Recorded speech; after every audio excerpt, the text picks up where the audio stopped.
Welcome to Mashed Potatoes and Kimchi, episode 1. We are so excited to be here. We're going to push through loneliness, loss, and abandonment with honesty, laughter, and probably a hint of sarcasm. So we are so excited for you to join us on this first episode. Today, we are going to interview a dear friend of mine, a kindred soul, so to speak. Anna and I have known each other. We met at church. Mm-hmm. Man, how long ago was that? Oh, no. How many years? 6, 7, 8 I'd say years? 7 or 8 years ago. 7 or 8 years ago, we met at church, and she does all sorts of wonderful things. Yeah, make we're stuff. both Korean adoptees, which we just kind of, I remember we started talking one day, and then suddenly everyone else around us had left because we started talking about adoption and serious stuff. And like, I get that there's something happening here, but I don't think I can contribute at all. And I think, and I think it was you and me and our other friend Jill. We were just kind of like barfing out everything that we can. I'm adopted too. Here's my story. Nobody understands me. Yep. But she not only is a Korean adoptee, that is not where we find our identity. Right. She is a wonderful person, mother, and wife as well. Yep. She's also a graphic designer. Yes. A tattoo apprentice. Yeah. New journey. She, I think eventually we're gonna have to get me my first tattoo. Oh my gosh, I've always so wanted fun. one. We'll find a camera person and We'll bring you guys into the shop. we'll let you know, and you guys can see how much of a wiener I am. That said, she's also been a founder and CEO of a nonprofit, Yep. It used to be Anchor 13 Studio. Yes. We just rebranded, calling it Remade. Remade. Oh, yeah. I love that name so much. Me too. She's just wonderful. She has what I would call a very calming spirit. Thanks. A very healing spirit. Her and I have had many great conversations that have been refuge feeling almost, just being able to talk to somebody who gets it. Yeah. Who understands. It's like being a parent, Yes. when you're not a parent, you see kids and their parents and they're misbehaving. Like, my kid's never doing that. I'll spank them till their generations feel it. And then you become a parent. You're like, no, it's not that easy. No. It's a lot more challenging as a parent. And I just have the one. Yeah. You got two. I mean, yeah, I have two. The first one was actually really great. He just he was so chill. And our second was colicky for 6 months. That was hard. Terrible. That's real rough. Anyway, I'm so sorry. We are here to interview my dear friend Anna here. And I want to start out as many interviews as I can with the question, what is the most important thing we should keep in mind when we're facing rejection and loneliness? Yeah. I mean, I think it all boils down to identity and thinking on rejection isn't due to you. It's not because of you. There's no inherent flaw. I think it's easy to think that when you are facing rejection, that it's like has to do with you or there's some connection to your identity with that. And then with loneliness, that's like a journey that has to be felt out, I feel like, in your walk. Just being bold enough to lean into a relationship when you're feeling lonely and not fearing that, I mean, it's easier said than done, but not fearing rejection, right? Yeah. Yeah. I'm going to move your microphone just a little bit towards your mouth there. So when you turn and talk to the less attractive person here, we can hear you a little bit better. Perfect. I know exactly what I'm doing. I think that's awesome. Identity is such an issue right now. Yeah. And everyone's talking about, this is how I identify. This is right. This is how I want you to identify me. And it's almost turned from a culture of we identify you to, or people demanding that we identify you as a person. Right. It's almost done a 180, and people are just demanding that you identify them, or me, you identify me as a whatever. Yeah. And self-identity. Yeah. And it's gone from like a selfish to the other side of selfish. Yeah, there's got to be a in between somewhere, right? Yeah, it doesn't seem like we're ever going to find that. Do we find them? I don't know. I'm along for the ride. Well, I mean, like, so I think that's fantastic, and not that what you do defines you, but it certainly helps identify things in your life. And you've been a graphic designer and artist for a long time. I've seen some great art come out of you. I know that my in-laws commissioned I think it was a painting of a doe. Yep, a cute, sweet deer doe. In memorandum of our niece who died as a infant. Yep. So as a graphic designer and artist, what do you find most inspiring? Most inspiring, I mean, for me, another way I wind down is just getting outside. So I hike a lot.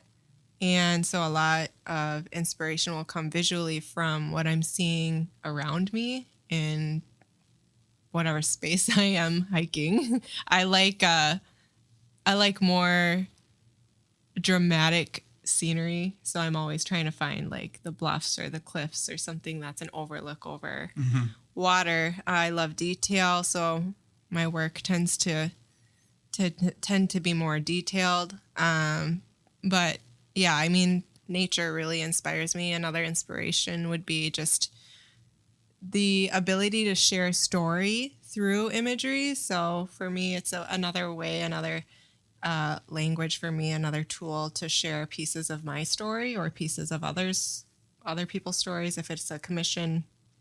And then also a way to share just kind of my faith through that work. Yeah. For sure. So like, I think a lot of people have this like fantasy in their head of every artist like suddenly just puts on a painter's cap and whips it out, whips out a paintbrush and starts going to town on a, what do you call those things? An easel, canvas. That's something. The word I'm looking for. Yeah. But you're not necessarily like that. I wish. I wish I could just whip it out and go to town and paint the most majestic, beautiful thing right away. And its process is crazy. So, like, what does your process look like then?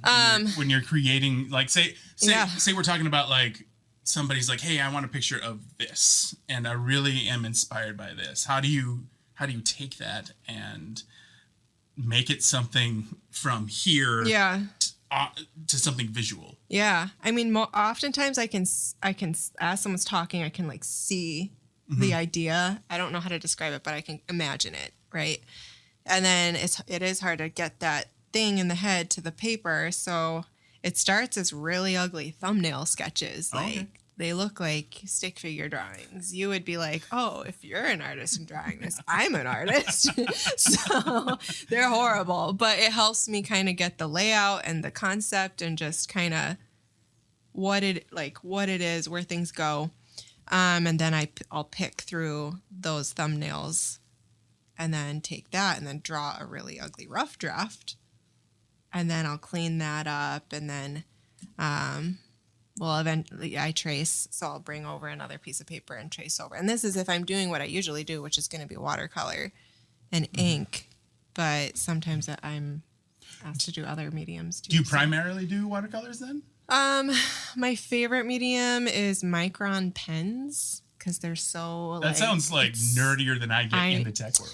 You can get 02 size, 05, 002. My favorite pen size. Micron. Yeah, micron pens. Comic book illustrators use those. For the black, that makes sense. The black line. Now you've officially gone over. I know your language. Yeah. But yeah, so that's my favorite is the micron pens.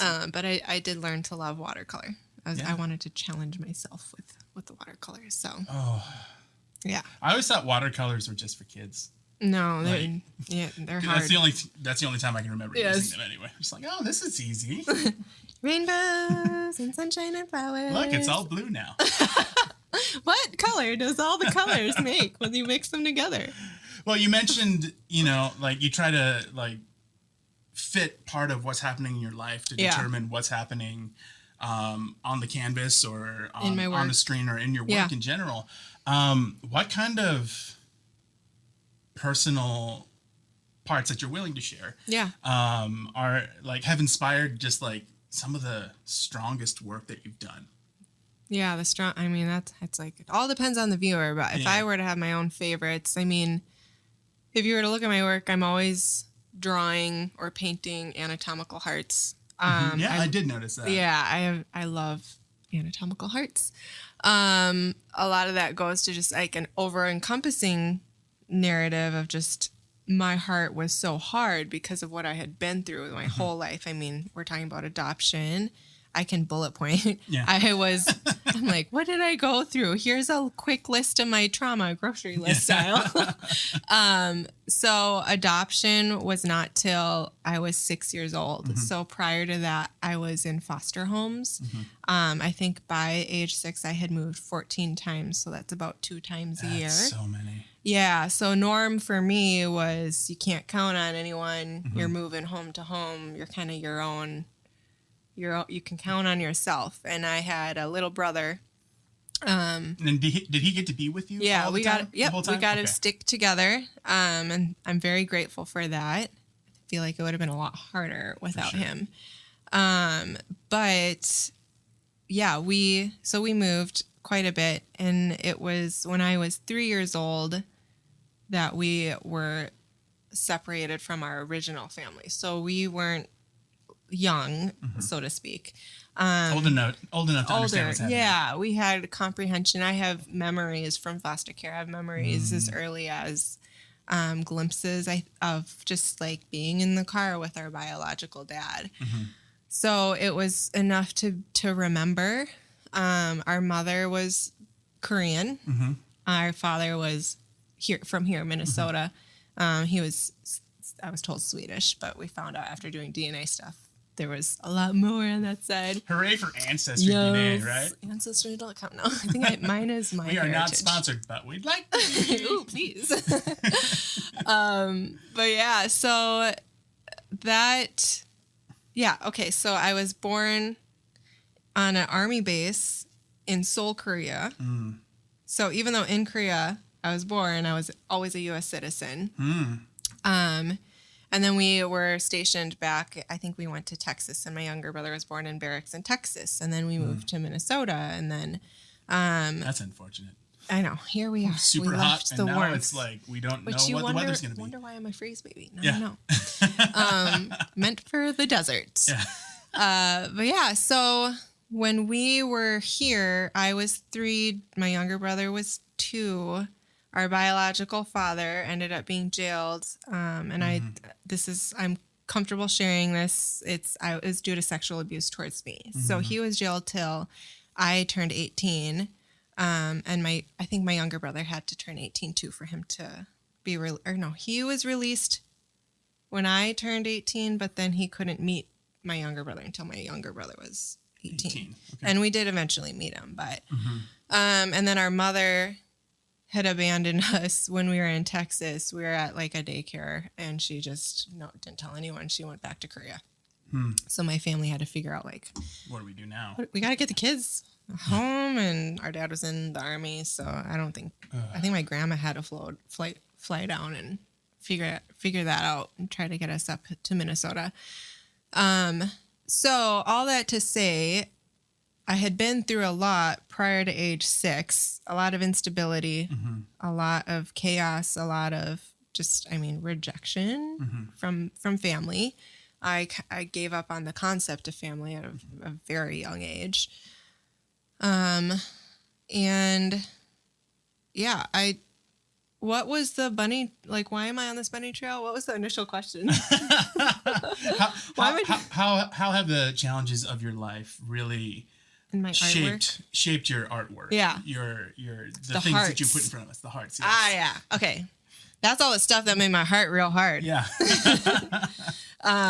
So yeah, and then just even in childhood, post adoption, the family, you know, when you're adopted, your hope is that that's like the safe place, the home that you're kind of good to go with life, right? Your forever family. Your forever family, yeah. So after that, I actually experienced more sexual abuse in my childhood years, and so that just was really hard for me because all I had been through, for the hope to have something that was safe, to have that concept shattered, for me was very hard. So naturally, my heart got very hard. Later in life, you know, I was good at school and stuff, but I met my husband. We started dating. We were in high school, and he has perfect hair. He has beautiful hair. He tends to it like no other male, but it looks good. He always looks good. That's for sure. Yeah, he looks great. But yeah, so it's fun because in a way it's fun, but like now looking back in retrospect, because he can look back at my life and look at it and be like, oh my gosh, yeah, your heart was so hard and you went through all this stuff, and now like it's soft. Like I have that soft, palpable heart. It's not all walled up. And so I'm always drawing hearts or painting hearts because that imagery is just really meaningful to me, because you know, once my heart was so hard, like if you had known me before I kind of began my healing journey, it was just like, I was angry, I was walled up, super, I don't know if you can imagine me like this, but just kind of like, feet up on a desk, you know, just real angry, really like, I don't want to be here. No one's going to get to know me. So yeah, lots of hearts. I still love detail. I love controlling my mediums. I've, like I said, tried to challenge myself with watercolors, because then it forces you maybe to be okay with things not being in your control, I right? suppose. Well, I guess like watercolors are just like when it's there, and if it drips, you're just, if it does its own thing, you got to be okay with it. Like, and that's like, hard. What did Bob Ross call those? Happy accidents? Yes. I would like to have a talk with Bob Ross, because I was not so happy. Oh man. Well, I mean, yeah, that's a lot. That is a lot to go through, and I'm hoping that as we continue this journey here on the podcast here, we can unpack some more of that. Yeah. But yeah, I mean, because of all the things that you've gone through and the journey you've been on, you started doing a fair amount of nonprofit work as well. Correct? Yeah. Yep. So our logo actually has that heart in it. Yeah. It's on the left side of the anatomical heart for our logo for Remade. It's got the stony, rocky heart.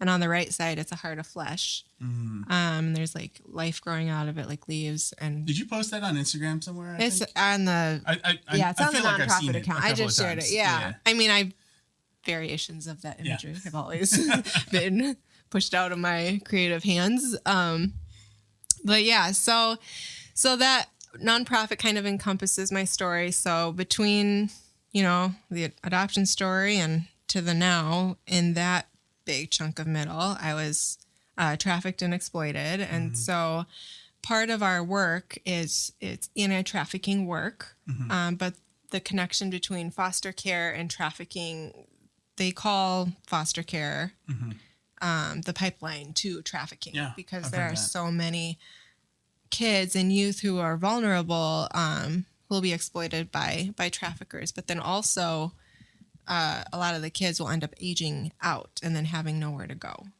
which also makes them an easy target. Yeah.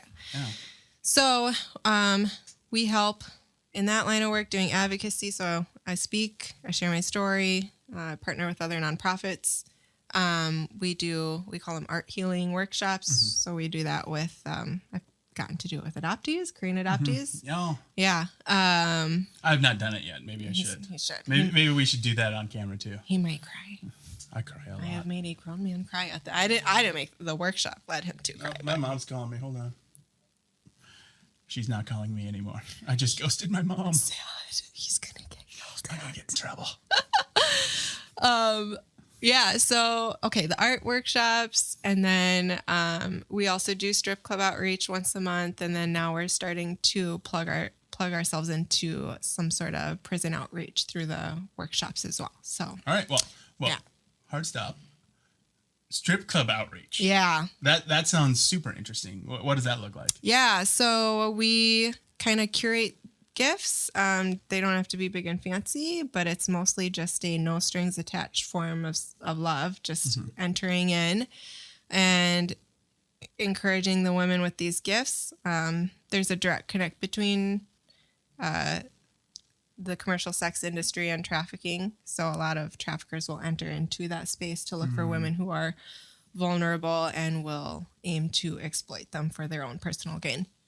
So we go into that space to encourage them, to love on them in a way that maybe they haven't experienced before. And when they're ready, if they're ready, to help them on a pathway to exiting the industry and hopefully get them on a journey towards healing. That sounds fantastic. And my mom keeps texting me. Hi, Mom. I don't know. That was a like on my something. Oh, probably my Be Real. I'm cool. I'm a cool old man. The I do one. Be Real. I've heard Mostly you talk because about the that. college students at my church decided that I needed to do it. And for some reason, I like it because it's a lot. It's social media that it takes 10 seconds and then you're done. I remember that. But it's like in the moment. You have to like share what you're doing, right? Yeah, it takes a picture of one side and Yeah. the other at the same time. And so I've got a lot of dorky things on there. A lot of it's me at my computer. Be Real has mostly pointed out that I do very little in life. I'm a very boring man that works all the time. Still here, at my guys. computer. Still at my computer. Right here. This is me working, and in the evening I play video games. On the computer? Yeah, on the computer. There you That go. one right over there. Oh. The only computer in this room somehow that we're not using. But yeah, so that's amazing. Strip club outreach. I never would have thought of that. Of course, I wouldn't even know where to find the nearest strip club. That's a good thing. That is a good thing, yes. But I like when you said that, I was just like, whoa, where would she even go? Yeah, yeah, Do Minneapolis. we have those here? Yeah, all over Minneapolis. That makes more sense. Yes. I don't go to Minneapolis very often. Yes. But yeah, I mean, you've been a freelance artist. You've been a CEO. You're still a CEO, correct? Yes. Of Remade now. Yep. And then all these things that you're doing, and on top of this, you are taking an apprenticeship at a tattoo parlor. I am. Which is super awesome. So excited. I haven't been this excited about something in so long. You make art on somebody's body and it's just there forever. Haven't yet, but soon. Up to my mentor. I don't know when that'll be, but right now. How long does it go?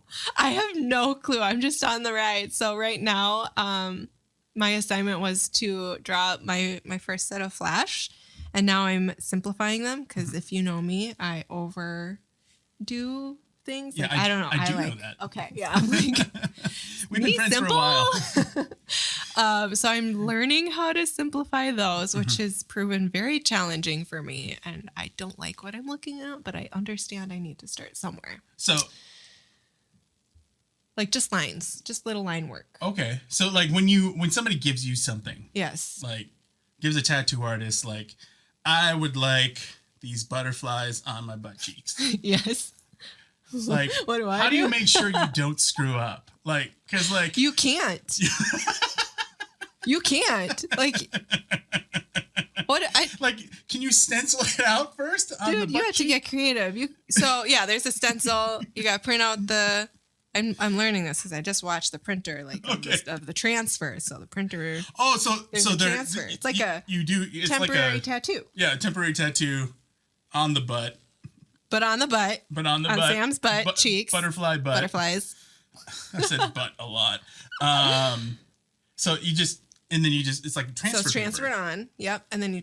Oh. I mean, you want to clean the area. But, oh yeah. Yeah. Well, so, I just assumed that you did everything freehand. I mean, I've been watching people and you can, and that's incredible. I'd love to get to that point. That seems real scary.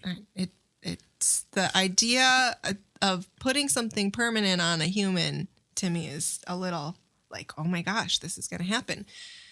that's a huge level of trust. Like, thank you. That's a big deal. You're giving me a section of your flesh. Like, not like cut and carved out here, but still like pound of flesh. Here it is. Wow. So that's scary. And then also knowing like once you lay it in, you don't get an eraser. That's no, you don't. There's no control Z in this. No. Can't do that. So I told my wife that I was gonna have you do my first tattoo. And she goes, "What would you get?" I was like, "I'd probably get something on my wrist with your initials, and I'd write total hottie underneath it." What'd she say? She's like, "If you do that, I don't know if I'm gonna enjoy that at all." Yeah. She said she used some colorful language, which I won't share here. But yeah, she wasn't a fan of the idea. Not a huge fan. Not a huge fan for some reason. Maybe you just need to like sketch it out with Sharpie and then show her. Yeah. I think she'd like Sharpie it better would work that great, way. Yeah. She'll like it. Maybe I could get some of the transfer paper and just I can do something in Photoshop and make it look like it. Make it look real good. Yeah. You could tattoo it yourself if you want.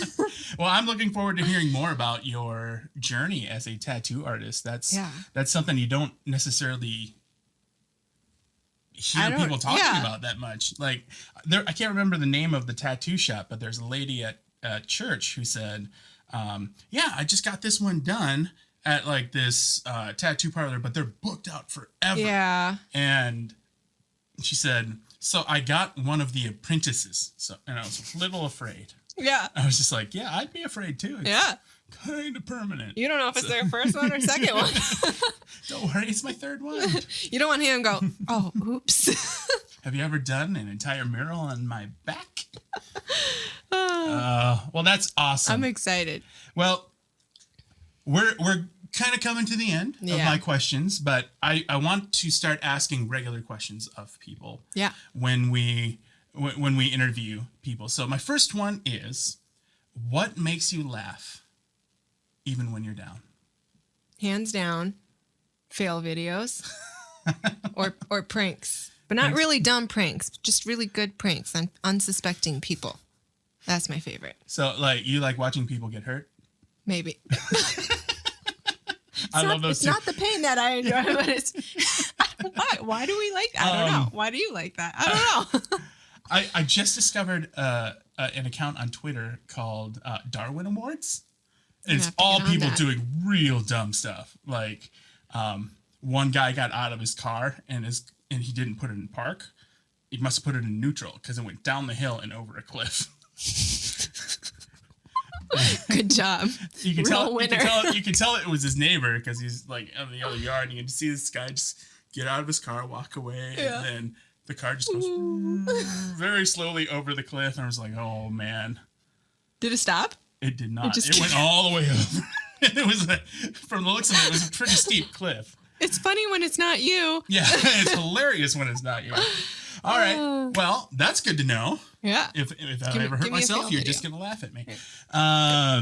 What is your go-to comfort food?